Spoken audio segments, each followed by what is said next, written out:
ข่าวนี้อาจจะเป็นข่าวที่เศร้าก็ว่าได้เจ้าท่านผู้ชมเนื่องจากว่าภารกิจในการค้นหา7ชีวิตที่ติดอยู่ในถ้ำมาฮอดปัจจุบันนี้ถือว่าสามารถค้นหาหรือว่าสามารถพบเห็นได้5คนที่ว่าติดอยู่ในถ้ำยังอีก2คนที่บ่สามารถช่วยออกมาได้ล่าสุดทางการมื้อนี้ได้ออกมาแถลงอย่างเป็นทางการเป็นที่เรียบร้อยว่าได้มีการยุติ ภารกิจ2คนและก็ช่วยเหลือผู้ประสบภัยจำนวน2คนที่ยังคงติดค้างอยู่ในถ้ำอยู่ที่เมืองหลองแจ้งแขวงไชยสมบูรณ์ถือว่ามาฮอดมื้อนี้วันที่6มิถุนายน2026สำหรับภารกิจเสาะหาผู้ประสบภัยจำนวน2คนที่ยังติดค้างอยู่ในถ้ำเมืองหนองแจ้งก็ได้แจ้งยุติเนื่องจากว่าสภาพดินฟ้าอากาศบ่เอื้ออำนวยความสะดวกให้กับหน่วย กู้ภัยนะครับทางคณะที่ค้นหา2ชีวิตนั้นทางคณะกรรมการคุ้มครองภัยพิบัติแขวงไชยสมบูรณ์และภาคส่วนที่เกี่ยวข้องก็ได้ออกแถลงข่าวอย่างเป็นทางการต่อสาธารณชนทราบว่าภารกิจ2คนและก็ช่วยเหลือผู้ประสบภัยที่ยังคงติดค้างอยู่ในถ้ำจำนวน2คนอยู่ที่เขตบ้านพันไซเมืองหนองแจ้งแขวงไชยสมบูรณ์แม้นได้ถูกประกาศยุติการปฏิบัติ อย่างเป็นทางการลงแล้วในมื้อวันที่6มิถุนายน2026นี้เนื่องจากสภาพอากาศดินฟ้าอากาศบ่เอื้ออำนวยในนามต่างหน้าคณะกรรมการปกครองแขวงไชยสมบูรณ์ท่านนางเพ็ญสมัยโพไสยวงศ์รองประธานคณะกรรมการปกครองแขวงทั้งเป็นประธานคณะกรรมการคุ้มครองภัยพิบัติขันแขวงก็ได้แถลงข่าวให้ทราบว่าภารกิจค้นหาผู้ประสบภัยที่ติดค้างในถ้ำ แม่นได้ดำเนินมาแต่วันที่22พฤษภาจนมาถึงวันที่6มิถุนายน2026ซึ่งภารกิจดังกล่าวแม่นปัญหาพื้นฐานและความเป็นห่วงเป็นใยของการนำภาครัฐนับแต่ศูนย์กลางลงฮอดท้องถิ่นจึงได้สร้างเงื่อนไขเอื้ออำนวยเพื่อรับเอาการสนับสนุนและช่วยเหลือจากหลายภาคส่วนทั้งการจัดตั้งรัฐและสังคม ฉะนั้นภารกิจในครั้งนี้จึงได้รับการสนับสนุนทางด้านพาหนะเทคนิควัตถุอุปกรณ์บทเรียนประสบการณ์ของบุคลากรหน่วยกู้ภัยทั้งภายในและต่างประเทศนอกนั้นยังได้รับการช่วยเหลือจากผู้เชี่ยวชาญสมาคมนักดำน้ำในถ้ำซึ่งรวมมี7ประเทศคือไทยฝรั่งมาเลเซียอินโดนีเซียญี่ปุ่น ฝรั่งและออสเตรลีพร้อมนี้ก็ยังมีสมาคมอาสาเพื่อประชาชนสมาคมใจถึงใจมูลนิธิสายใจลาวหน่วยกู้ภัยจริงใจและหน่วยกู้ภัยนครหลวงและทีมกู้ภัยนาคน้อยเมื่อฮอดวันที่27พฤษภาคม2026ทีมกู้ภัยสามารถค้นพบจำนวน5คนและได้ช่วยเหลือออกมาจากถ้ำได้อย่างปลอดภัยจากนั้นได้ดำเนินการฟื้นฟูสุขภาพจากทีมแพทย์ฉุกเฉิน และส่งต่อไปปิดปัวอยู่โรงหมอเมืองหนองแจ้งมาฮอดปัจจุบันทั้งหาคน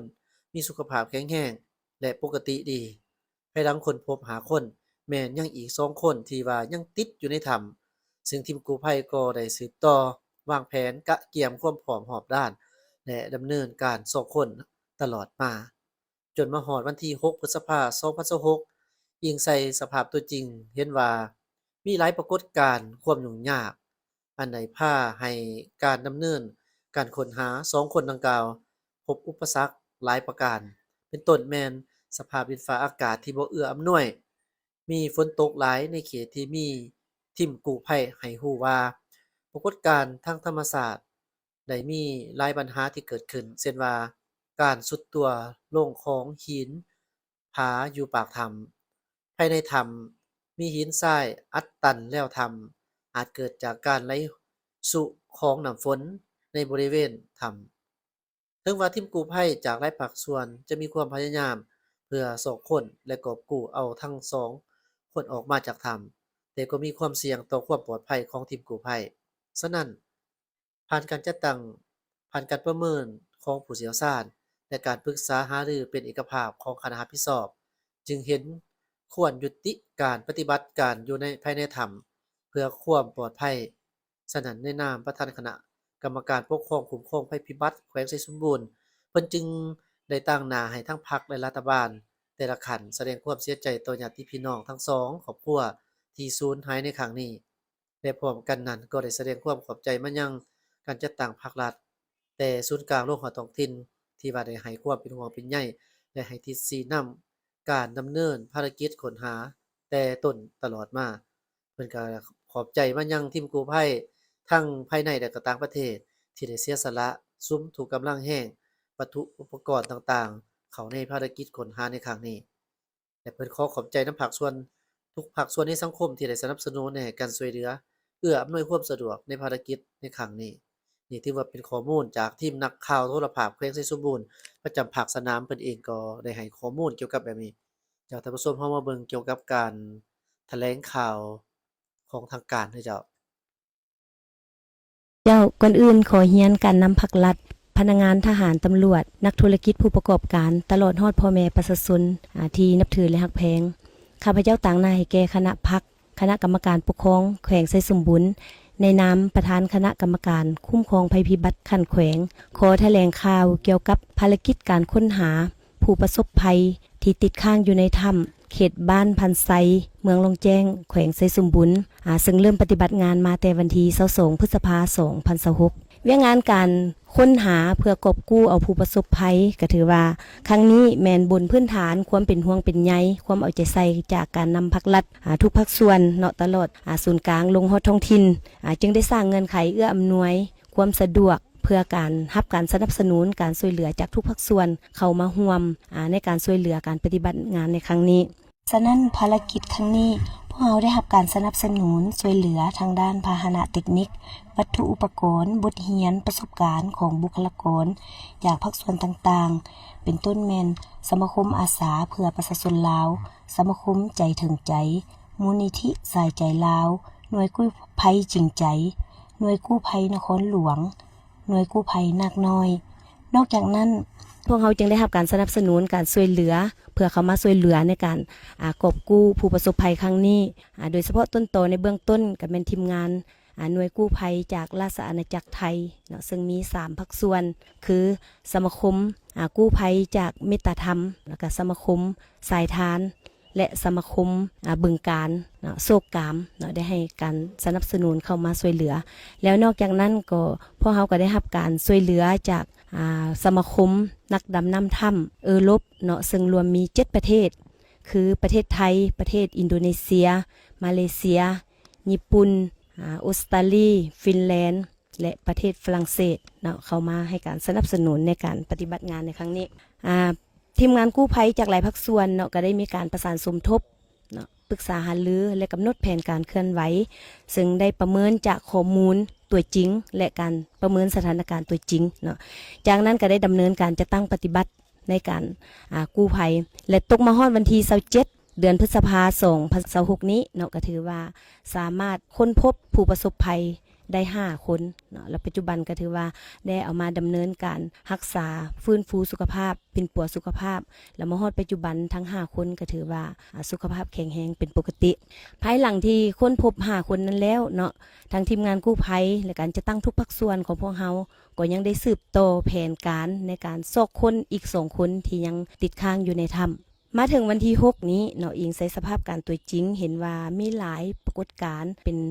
ปัญหาที่พาให้มันมีความยุ่งยากในการซอกหาเนาะเป็นต้นแมนอันนึงแมนสภาพดินฟ้าอากาศก็บ่อำนวย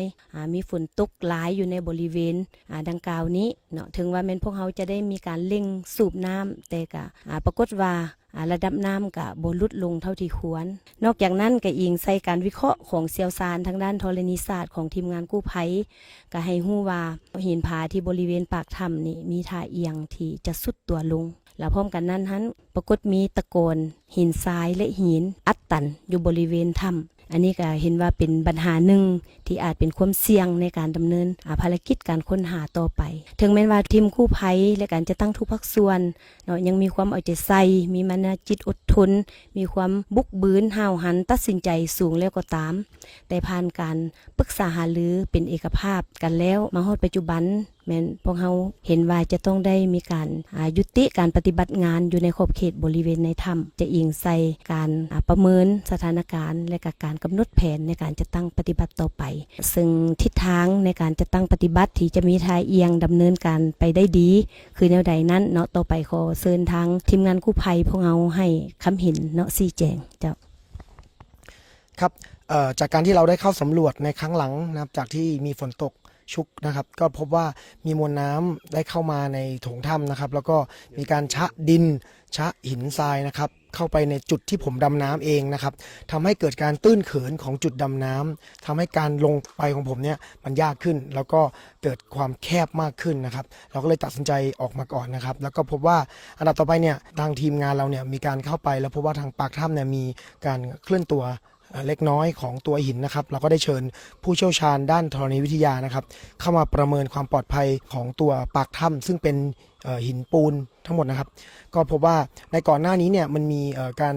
after shock จากการแผ่นดินไหวเนี่ยห่างจากเราไปประมาณ200 กิโลเมตรซึ่งทางด้านนักธรณีวิทยาของเราเนี่ยก็ได้พบว่าอาจจะมีการส่งผลทำให้เกิดการเคลื่อนตัวของหินนะครับมีการขยับของหินณปากถ้ำเราหลังจากนั้นเนี่ยเราก็จะได้มีการประเมินตลอดทุกวันในการเข้าออกว่าตัวหินดังกล่าวเนี่ยครับมีการเคลื่อนต่อไหมและสุดท้ายเนี่ยเราก็พบว่าหินดังกล่าวมีการเคลื่อนแล้วก็สุดตัวมากขึ้นจนนักธรณีวิทยาของเราเนี่ยก็พบว่ามันอาจจะเป็นอันตรายต่อไปในการเข้าและออกตัวถ้ำนะครับก็อาจจะส่งผลทำให้นักกู้ภัยแล้วก็นักดำน้ำของเราเนี่ยอาจจะเกิดอันตรายต่อไปในการเข้าและออกครับครับจากการวางแผนภารกิจการปฏิบัติการค้นหาและช่วยชีวิตทั้ง7ชีวิตที่ติดอยู่ในถ้ำนะครับจะได้เห็นผ่านสื่อมาแล้วบ้างนะครับว่าโครงสร้างการปฏิบัติการของพวกเรามีทั้งเหนือเขาแล้วก็ในปล่องถ้ำแล้วก็การบริหารจัดการน้ำซึ่งตลอดระยะเวลาที่ผ่านมาการบริหารจัดการรวมถึงแผนปฏิบัติการได้ดำเนินการตลอดทั้งกลางวันและกลางคืนนะครับตลอด24ชั่วโมงไม่ได้พักเลยแต่ว่ากลไกที่มีการเปลี่ยนแปลงเกี่ยวเนื่องกับทางธรรมชาตินะครับซึ่งเป็นอุปสรรคปัญหาใหญ่ของภารกิจนะครับก็พิจารณาแล้วว่าคงอยู่ในการบริหารจัดการน้ำจะเป็นเรื่องที่เหมาะควรมากกว่าในเวลานี้มากกว่าการที่จะส่งนักกู้ภัยเข้าไปค้นหาและกู้ภัยภายในถ้ำนะครับเพราะว่าอุปสรรคและปัญหาดังกล่าวนั้นเกิดจากธรรมชาติแล้วก็ข้อมูลที่ได้ชี้แจงมาก่อนหน้านี้ครับมีผลเป็นอย่างมากต่อความเสี่ยงของทีมกู้ภัยจึงพิจารณาไม่ส่งทีมกู้ภัยเข้าไปปฏิบัติการภายในโถงถ้ำแต่ขออนุญาตส่งมอบต่อในเรื่องของการบริหารจัดการน้ำเพื่อเพิ่มโอกาสรอดเราไม่ทราบสถานะในสิ่งที่อยู่ข้างในนะครับว่าจะอยู่ในสถานะไหนแต่อย่างน้อยการบริหารจัดการน้ำในช่วงต่อจากนี้ไปน่าจะเป็นโอกาสที่ดีนะครับและก็น่าจะช่วยได้มากกว่านี้นะครับผมเจ้าต่อกับสภาพการปฏิบัติงานเนาะในการค้นหามาฮอดนี้ถือว่าได้ผ่านความพยายามเนาะของทุกภาคส่วนแล้วแนวใดก็ตามข้าพเจ้าต่างหน้าให้แก่การจะตั้งทุกภาคส่วนขอแสดงความเสียใจมายังครอบครัวเนาะโดยเฉพาะเป็น2ครอบครัวที่ยังพวกเฮาบ่ทันสามารถค้นหาได้นั้นเนาะขอให้บรรดาทานจงได้อดทนอดกลั้นต่อกับสถานการณ์ดังกล่าวนี้ต่อไปพวกเฮาการจะตั้งพรรครัฐทุกภาคส่วนตลอดทั้งทีมผู้ช่วยเหลือจากทุกภาคส่วนก็แม่นได้เฮ็ดสุดความสามารถแล้วแต่ก็ยังจะสืบต่อเนาะจะสืบต่อเบิ่งทิศทางในการช่วยเหลืออีกต่อไปฉะนั้นณโอกาสท้ายนี้อีกเทื่อนึงข้าพเจ้าต่างหน้าให้แก่คณะพรรคองค์การปกครองแขวงตลอดทุกการจะตั้งทุกภาคส่วนของแขวงขอแสดงความขอบอกขอบใจเป็นอย่างยิ่งมายังการนำพรรครัฐเนาะที่ได้ให้ทิศชี้นำในการจะตั้งปฏิบัติเวียกงานครั้งนี้มาโดยตลอดขอขอบใจมายังทุกภาคส่วนที่ได้ให้การสนับสนุนทางด้านวัตถุอุปกรณ์ทุนหอนเหือแห้งที่ประกอบส่วนเข้าในการปฏิบัติภารกิจครั้งนี้พิเศษขอแสดงความขอบใจเป็นอย่างยิ่งมายังทีมกู้ภัยของทุกภาคส่วนทางภายในและต่างประเทศที่ได้สละสติปัญญาเหือแห้งเนาะความสามารถทุกสิ่งทุกอย่างเนาะเข้ามาประกอบส่วนเข้าในการดำเนินภารกิจในการค้นหาผู้ประสบภัยของพวกเราครั้งนี้แล้วก็ขอไว้ใส่ให้พรมายังทุกๆท่านเนาะจงมีสุขภาพพลานามัยที่สมบูรณ์แข็งแรงเฮ็ดสำเร็จหน้าที่เวียกงานตามความมุ่งมั่นปรารถนาของบรรดาทานสำหรับทีมกู้ภัยจากต่างประเทศเนาะก็ขอให้บรรดาทานจงเดินทางกลับคืนประเทศด้วยความสวัสดิภาพขอขอบใจถือว่านี่ทางสมาคมและก็ทุกภาคส่วนที่เกี่ยวข้องเพิ่นก็เป็นเอกภาพเห็นดีกันในการยกเลิกการค้นหาอีก2ชีวิตที่ติดอยู่ภายในถ้ำในมื้อวันที่6มิถุนายนก็คือมื้อนี้เองครับท่านผู้ชมถือว่าก็แน่นอนเนาะเพิ่นก็รู้สึกเสียใจเนาะกับทั้ง2ชีวิตแต่เพิ่นก็แสดงความ เสียใจมายังครอบครัวโดยเฉพาะนี่เห็นภาพของผู้เป็นเมียของผู้อยู่ในถ้ำเนาะพร้อมด้วยลูกน้อยนี่ที่ว่าอ้อ